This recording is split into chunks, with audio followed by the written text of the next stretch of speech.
আসসালামু আলাইকুম, hello everyone, কেমন আছেন সবাই? আই হোপ সবাই অনেক বেশি ভালো আছেন। তো আজকে নিয়ে আসলাম আপনাদের জন্য ঝটপট একটা নাস্তার রেসিপি।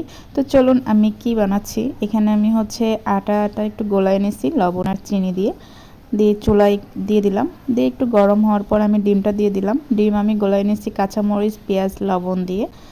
তো দিয়ে এখানে আমি ঢাকা দিয়ে দিলাম। দিয়ে আমার একটু তেল দিব এখানে। তো তেল দিয়ে আমি বেশ কিছুক্ষণ ভাজবো। তারপর আমার প্রিয় প্রিয় প্রিয় সসটা দিয়ে দিব, যেটা আমার কোনো ভাজা পোড়া জিনিসে সস না হলে চলেই না। সো এখানে আমি দিয়ে দিব। শেষ হয়ে গেছে, তবুও ছিল একটু। তো দেখেন, হয়ে গেল আমার গরিবের পিৎজা।